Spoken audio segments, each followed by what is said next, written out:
Alhamdulillah Rabbil Alamin. Nashhadu Rabbana annaka antallahu la ilaha illa anta ba'asyta Muhammadar Rasulah basyiran wa nasira qawluhul fasl wa hukumul adl wa sunnatihir rasyid wa huwa bil mu'minina ra'ufur rahim. Allahumma salli ala Sayyidina Muhammadin wa ala ali Sayyidina Muhammad. Faqad qala Allah Ta'ala fi kitabihil karim wa huwa asdaqul qa'ilin. A'udzu billahi minasy syaithanir rajim. Bismillahirrahmanirrahim. Ya ayyuhalladzina amanu taqullaha haqqa tuqatih wa la tamutunna illa wa antum muslimun. Wa qa'idan. A'udzu billahi minasy syaithanir rajim. Ya ayyuhalladzina amanu idza nudiya lis-salati min yaumil jum'ati fas'au ila dzikrillah wa dharul bay' dzalikum khairul lakum in kuntum ta'lamun. Shadaqallahul azim wa nahnu ala dzalika minas sahihin wasyakirin wa la haula wa la quwwata illa billahi wa huwal aliyyil azim. Ma'asyiral muslimin, sidang jamaah Jumat yang insyaallah dirahmati dan dimuliakan oleh Allah Subhanahu wa taala. Alhamdulillah wa syukrillah wa la haula wa la quwwata illa billahi wa huwal aliyyil azim. Hasbunallah wa ni'mal wakil, ni'mal maula wa ni'man nasir. Kita bersyukur kepada Allah Subhanahu wa taala karena iman, Islam dan ihsan sehingga kita hadir di tempat yang penuh mubarakah ini untuk membuktikan kecintaan dan ketakwaan kita kepada Allah Subhanahu wa taala. Semoga ibadah Jumat yang kita laksanakan pada siang hari ini menjadi ibadah yang terbaik dari semua ibadah Jumat yang telah kita laksanakan. Salawat dan salam senantiasa kita peruntukkan ke pangkuan baginda Rasulullah Muhammad sallallahu alaihi wasallam, nabi dan rasul yang senantiasa mendoakan umatnya selama hidupnya. Bahkan Rasulullah lupa mendoakan dirinya dalam kehidupannya, hanya saja selalu mendoakan umatnya agar mendapatkan jaminan keselamatan di hadapan Allah Subhanahu wa taala. Mudah-mudahan kita yang hadir pada siang hari ini dalam keadaan berpuasa, dalam keadaan suci dan dalam keadaan taqarruban ila Allah untuk mendekatkan diri kepada Allah, untuk mendapatkan predikat mahabbah sekaligus takwa kepada Allah Subhanahu wa taala. Mudah-mudahan dengan asbab itu kelak kita akan mendapatkan syafaat baginda Rasulullah Muhammad sallallahu alaihi wasallam. Jemaah Jumat yang insyaallah dirahmati dan dimuliakan oleh Allah Subhanahu wa taala, perintah pelaksanaan puasa yang telah diperintahkan kepada umat manusia. Jangan kita mengatakan bahwa puasa ini diperintahkan hanya untuk umatnya Rasulullah sallallahu alaihi wasallam. Jauh sebelum Rasulullah diutus di muka bumi ini, Nabiullah Adam alaihi salam sudah melaksanakan puasa. Ketika ia diturunkan ke bumi, maka dia melaksanakan puasa 3 hari. Itulah yang disebut dengan puasa Ayyamil Bidi. Kenapa puasa 3 hari dalam setiap bulan pada 13, 14, 15? Di riwayat yang lain mengatakan 14, 15 dan 16 tanggal itu setiap bulan, dan kita mengikuti bulan Hijriah. Kenapa dikatakan dengan puasa putih? Karena hari pertama Nabi Adam berpuasa, sepertiga tubuhnya berubah menjadi putih. Kemudian hari kedua dia berpuasa, maka berubah lagi sepertiga menjadi putih. Sehingga setelah dia berpuasa 3 hari, seluruh tubuhnya dibersihkan oleh Allah Subhanahu wa taala dan dalam keadaan putih secara keseluruhan. Sehingga itulah yang menyebabkan puasa 3 hari setiap bulan disebut dengan puasa putih. Karena puasa inilah yang bisa menghapuskan dosa dalam 1 bulan penuh. Kenapa Rasulullah mengatakan siapa yang berpuasa 3 hari dalam setiap bulannya, maka sama kalau dia berpuasa 1 bulan penuh. Kemudian selain Nabiullah Adam alaihi salam, Nabi Musa ketika diminta oleh Allah untuk datang ke Gunung Sinai atau Bukit Tursina untuk menerima wahyu, dia diperintahkan oleh Allah berpuasa selama 30 hari sebagaimana puasa kita. Namun yang berbeda, Nabi Musa disuruh berpuasa selama 30 hari, mulai dari hari pertama sampai hari ke-30, siang malam tidak boleh makan dan minum. Akan tetapi satu hal yang diwasiatkan oleh malaikat Jibril, bahwa wahai Musa, Allah perintahkan kepadamu untuk berpuasa selama 30 hari dengan satu syarat, jangan engkau membersihkan mulutmu ataupun membersihkan gigimu. Akan tetapi setelah Nabi Musa berpuasa, dia kemudian lupa, kemudian ketika dia menguap, kemudian dia mencium bau mulutnya ada bau, sehingga dia mengambil tangkai kayu, kemudian dia gosokkan giginya. Dari sinilah awal ada perintah siwak, karena Nabi Musa pertama yang melakukan. Akan tetapi karena pelanggaran Nabi Musa bersiwak dengan menggunakan tangkai kayu, sehingga Allah memberi hukuman dengan menambah 10 hari puasa, sehingga total puasanya Nabi Musa adalah 40 hari 40 malam. Karena pelanggaran bersiwak itulah yang menyebabkan Nabi Musa dihukum oleh Allah dengan tidak makan tidak minum selama 10 hari.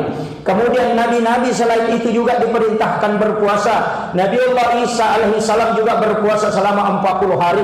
Bahkan bukan saja manusia, hewan pun yang diciptakan oleh Allah itu berpuasa. Ular berpuasa selama 40 hari supaya dia bisa mengganti kulitnya dengan kulit yang baru. Ayam pun akan berpuasa ketika dia mengerami telurnya supaya telurnya bisa menetes dengan sempurna. Karena ketika dia makan, suhu tubuhnya tidak akan berubah menjadi panas, sehingga telur tidak akan menetas dengan sempurna. Bahkan binatang-binatang lain seperti buaya, ular itu bisa berpuasa. Bahkan ada kura-kura dan unta. Unta ketika sudah minum satu kali, dia akan mampu menahan tidak minum tidak makan selama 40 hari, karena dia menyimpan cadangan makanan di punuknya. Binatang-binatang saja yang diciptakan oleh Allah berpuasa. Ketika ada ular kemudian mau berubah menjadi kepompong, maka dia akan berpuasa. Kepompong juga akan bisa berubah menjadi kupu-kupu ketika dia berpuasa selama 30 hari. Maka umat Islam ini telah diperintahkan oleh Allah dengan ayat di dalam Quran suratul Baqarah, ya ayyuhalladzina amanu kutiba alaikumusiyam kama kutiba alal ladzina min qablikum la'allakum tattaqun. Kenapa mengatakan kama kutiba alal ladzina min qablikum? Karena perintah puasa ini bukan hanya kepada kita, akan tetapi juga diperintahkan kepada umat-umat terdahulu. Bahkan makhluk yang diciptakan oleh Allah semuanya berpuasa. Jemaah Jumat yang insyaallah dirahmati dan dimuliakan oleh Allah Subhanahu wa taala. Manusia ini Allah yang menciptakan, siklus kehidupan ini Allah pula yang tahu. Dalam diri manusia ini ada berbagai macam sel dan saraf, Allah juga yang mengetahuinya. Bagaimana menjaga dengan baik itu juga Allah yang mengetahuinya. Olehnya itu perintah puasa yang diperintahkan kepada kita, Rasulullah sudah mengunci dengan satu kalimat, sumu tasihhu, berpuasalah engkau agar kamu sehat. Kenapa orang yang berpuasa dianggap sehat? Ada salah seorang ahli yang kemudian mengkaji, kita bisa membuka beberapa artikel-artikel ilmiah yang telah diteliti para ahli tentang manfaat puasa. Kita tahu orang yang mau dioperasi, dokter melarang makan sampai 2 hari 2 malam atau dikatakan dengan berpuasa, karena operasi tidak akan berjalan baik kecuali tubuh kita harus puasakan. Ketika kita berpuasa, maka siklus tubuh ini akan menjadi baik dan sempurna. Itulah kenapa Rasulullah mengatakan berpuasalah agar engkau sehat. Di Amerika telah diteliti bahwa manusia hendaknya tidak makan selama 8 hari dalam 1 bulan untuk menjaga kesehatan tubuhnya dan juga menjaga organ tubuhnya. Dan ternyata Rasulullah sudah melakukan dengan puasa Senin Kamis setiap bulannya, sehingga jumlahnya menjadi 8 hari. Itulah siklus kehidupan manusia dalam hal menjaga fisik sekaligus menjaga diri. Dan yang rahasia kedua, ternyata para nabi ketika doanya ingin diterima maka dia berpuasa. Para nabi sebagai tanda kesyukurannya dia berpuasa. Kenapa nabi berpuasa pada hari Senin? Karena Rasulullah dilahirkan pada hari Senin. Sebagai tanda kesyukuran nabi dilahirkan pada hari Senin, maka dia berpuasa. Kenapa Nabi Adam berpuasa pada 10 Muharram? Karena Nabi Adam bersyukur pada 10 Muharram dia bertemu dengan Hawa, sehingga puasanya dia lakukan sebagai tanda kesyukuran kepada Allah. Kenapa Nabi berpuasa pada hari Kamis? Karena saat itu semua amal ibadah di-store di hadapan Allah sebagai tanda kesyukuran bahwa ibadahnya telah dibawa kepada Allah Subhanahu wa taala, maka dia berpuasa. Maka hendaknya sebenarnya kalau kita ingin mengikuti sunnah bahwa orang yang bersyukur adalah orang yang berpuasa, atau ketika orang mendapatkan nikmat hendaknya berpuasa. Beda sebenarnya dengan kita umatnya Rasulullah. Kalau kita syukuran kita makan-makan, tapi Nabi kalau syukuran itu justru berpuasa. Kenapa? Karena salah satu cara mendekatkan diri kepada Allah dengan cara berpuasa yang paling cepat. Jemaah Jumat yang insyaallah dirahmati dan dimuliakan oleh Allah Subhanahu wa taala. Saya pernah membaca sebuah buku dan hasil penelitian Bapak Dr. Masaru Emoto, dan juga ada salah seorang ahli yang di Indonesia mencoba meneliti tentang puasa. Buku itu berjudul Scientific Fasting, atau berpuasa secara ilmiah, bagaimana berpuasa dengan baik. Ternyata proses puasa yang kita alami dari hari pertama sampai 10 mungkin itu agak berat. Lidah kita atau liur kita terasa pahit, karena memang ternyata makanan yang kita makan setiap waktu itu mengandung racun, atau disebut dengan detoksifikasi. Ada racun di dalam makanan yang kita makan, dan itulah yang melekat di sel darah. Akan tetapi ketika kita tidak berpuasa, maka darah itu tidak akan mengambil semua sel racun itu, kemudian dia membuang. Sehingga ketika kita menahan untuk tidak makan dan tidak minum sehari, maka darah akan mengkonsumsi racun itu, sehingga racun dalam tubuh itu terlepas dalam diri kita. Itulah kenapa air liur terasa pahit, karena memang racun yang dikonsumsi darah kita itu akan mengeluarkan hawa, sehingga tubuh juga terasa panas.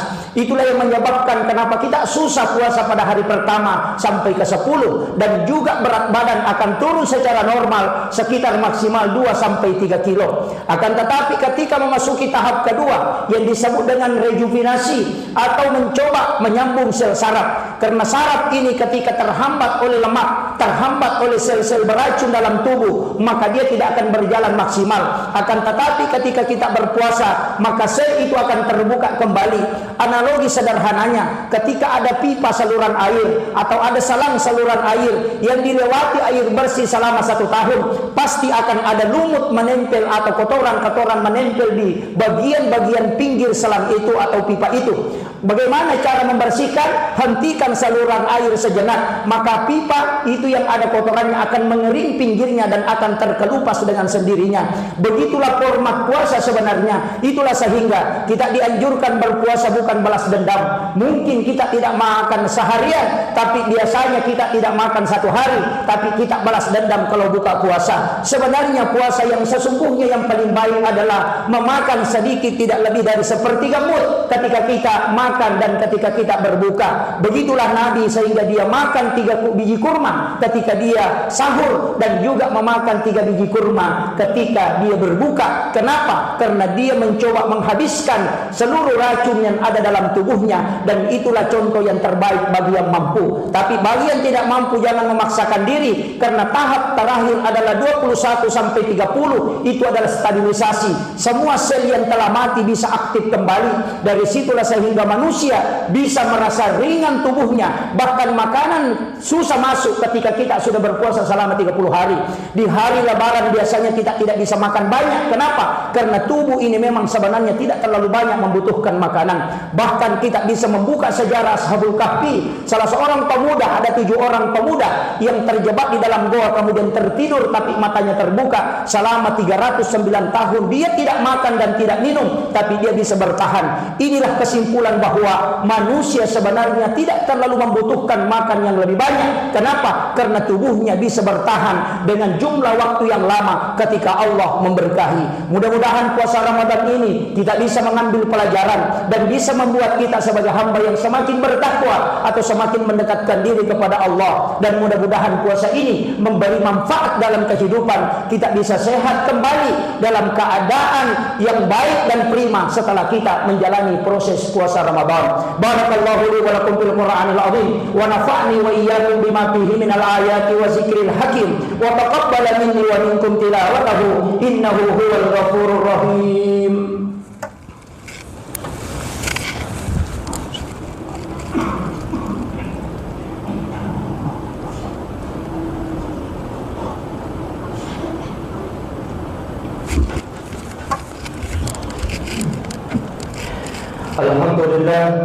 Alhamdulillah Rabbil Alamin, wassalatu wassalamu ala asyrafil anbiya'i wal mursalin sayyidina wa maulana wa habibina wa syafi'ina wa ala alihi wa ashabihi wa sahabatihi ajma'in. Faqad qala Allah ta'ala fi kitabihil karim wa huwa asdaqul qa'ilin. A'udzu billahi minasy syaithanir rajim. Bismillahirrahmanirrahim. Ya ayyuhalladzina amanu taqullaha haqqa tuqatih wa la tamutunna illa wa antum muslimun. Wa alamu anna Allah amarakum bi amrin fihi bi nafsi wa zanna bil malaikati kursi. Faqala ta'ala inna Allah malaikatahu yusalluna 'alan nabi. Ya ayyuhalladzina amanu يا أيها الذين آمنوا اتقوا الله يا أيها الذين آمنوا اتقوا الله أشهد أن لا إله إلا الله وحده لا شريك له وأشهد أن محمدا عبده ورسوله اللهم اغفر للمسلمين والمسلمات والمؤمنين والمؤمنات الأحياء منهم والأموات اللهم أعنا على ذكرك وشكرك وحسن عبادتك اللهم أعنا على ذكرك وشكرك وحسن عبادتك اللهم أعنا على ذكرك وشكرك وحسن عبادتك اللهم أنت السلام ومنك السلام وإليك يعود السلام ونحن الجنة دار السلام تبارك ربنا وتعالى يا ذا الجلال والإكرام لا إله إلا أنت سبحانك إنا كنا من الظالمين يا مثبت القلوب والأبصار ثبت قلوبنا على دينك ولا طاعتك